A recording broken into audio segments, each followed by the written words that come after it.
এবার কি তৃণমূল ছাড়ছেন শওকত মোল্লা? নওশাদের কাছে পরাজয়ের পর কোন দলে যোগ দিতে পারেন তিনি?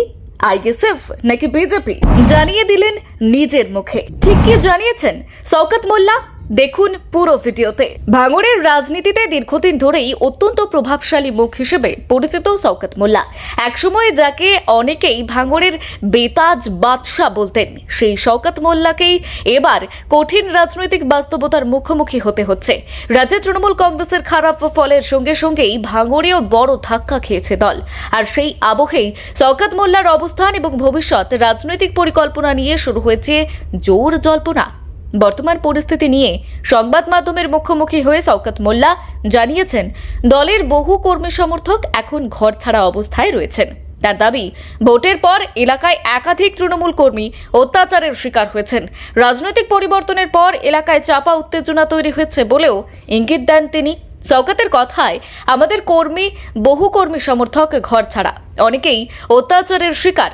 তার এই মন্তব্য ঘিরে নতুন করে রাজনৈতিক বিতর্কও শুরু হয়েছে।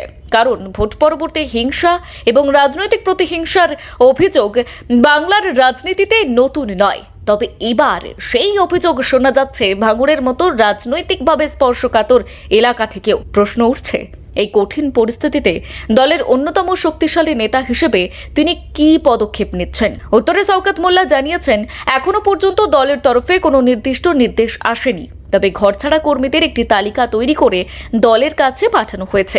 অর্থাৎ পরিস্থিতির ওপর নজর রাখা হচ্ছে এবং দলীয় স্তরে বিষয়টি জানানো হয়েছে। এদিকে রাজনৈতিক মহলে আরও একটি গুরুত্বপূর্ণ প্রশ্ন ঘুরছে, তিনি কি নওশাদ সিদ্দিকের সঙ্গে কোনো আলোচনা করছেন? কারণ ভাঙড়ের রাজনীতিতে নওশাদ সিদ্দিকের উত্থান গত কয়েক বছরে বড় পরিবর্তন এনে দিয়েছে। তবে এই প্রশ্নের উত্তরে শওকত মোল্লা স্পষ্টভাবেই জানান, তার সঙ্গে কোনো কথা হয়নি। সবচেয়ে বড় জল্পনা অবশ্য দলত্যাগ ঘিরে। সাম্প্রতিক সময়ে রাজ্যের রাজনৈতিক পরিস্থিতিতে বহু নেতা দলবদল নিয়ে প্রকাশ্যে ক্ষোভ দেখাচ্ছেন। ফলে শওকত মোল্লাও কি সেই পথেই হাঁটবেন? এই প্রশ্নের উত্তরে তিনি আপাতত কোনো বিস্ফোরক মন্তব্য করতে চাননি, যদিও সরাসরি জানিয়ে দিয়েছেন তার এখনই দল ছাড়ার কোনো ভাবনা নেই। তার কথায়, কে কি বলছেন সেটা তাদের ব্যাপার, আমার এখন এই ধরনের কোনো ভাবনা নেই। ভোটের আগে শওকত মোল্লাকে ঘিরে কম বিতর্ক হয়নি। বিশেষ করে তাকে নিয়ে তৈরি একটি নির্বাচনী গান নিয়ে রাজনৈতিক মহলে ব্যাপক আলোচনা ছড়িয়েছিল।